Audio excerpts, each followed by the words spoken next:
Let's celebrate some South Africans. I think the team of the decade, as we all know, 2019 didn't finish off the way we wanted to, but Bruin, the Beast, Tendai Mtawarira, and also Bismarck were included in this team. Gentlemen, this is brilliant. I mean, some outstanding players. Owen Franks on the tight end. You look at it, David Pocock, Richie McCaw, Sergio Parisi. I think this is brilliant to be celebrated.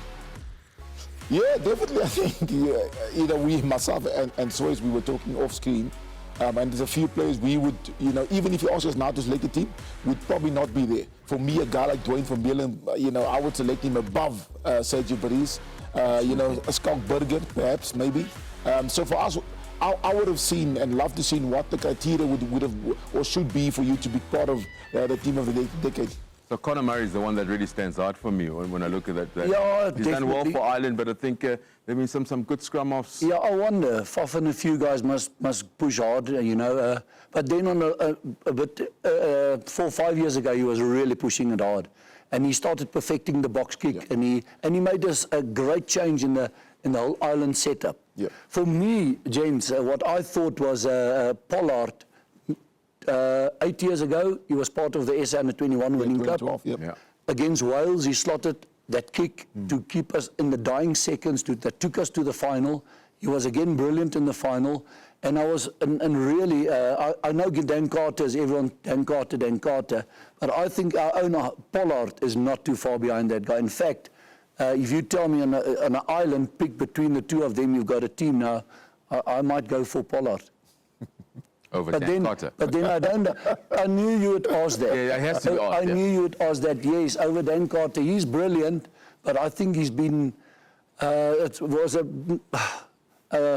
Okay, I just like Pollard maybe. That honestly comes to you. I like that, Swys. So, gents, I mean, we've got the Beast, got Habana, Bismarck. Yeah, Beast deserves it. All three of them. Let's look. I mean, when you look back at Bismarck's career, what stands out for you?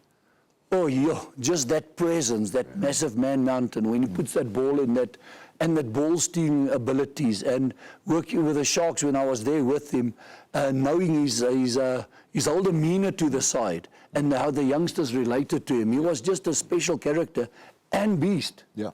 The story of Beast was fantastic when he arrived in Durban years back, and Beast asked for some wheels, and he didn't mean he wants a motor car. He wanted a bicycle to go up Argyle Road there. So that's the kind of humble, down-to-earth guy that went from there all the way. Starting at number 8, we refused to play prop. We had a lot of work in there. I remember Wally Swart telling me, stick to the backs. I said, no, he can't play there. He's too short. We played in Vodacom, funny enough, Beast, those years, in a Vodacom game for the Villa Beast, 2 games at lock, just to get used to the tight 5. And he lifted in the line-out, but he played lock. He played the 1 game in Kimberley. Wow. And then from there, Dick Meir took him, had the vision to take him right to the cauldron. So for me, what stands out for Bismarck, I think it was the 2007 Rugby World Cup. He comes off the bench. It was a crucial line-out. And we see the grit, we see the power of Bismarck. For a hooker to find him, his jumper right there, and then coming off the bench, first thing to do is throw a ball. Yeah. And boom. Spot on. I thought for me, one of the things that stood out.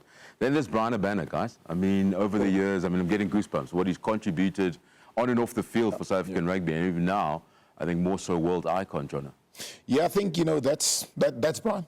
You mentioned, and I think you summed it up pretty well. World icon, someone who's doing a lot of work that's not always on social media, but ensuring that, especially now during the COVID time where, going out by himself, or not by himself, but with his friends and his foundation, and just ensuring that, the families get food to eat, and that says a lot about the character and the kind of guy. Because remember, he's got everything. Yeah. He doesn't have to do it, but he feels he wants to give back and make a difference to other people, and that says a lot to me. Bruin was brilliant on the field, but what I really love about him, he made almost a bigger difference off the field.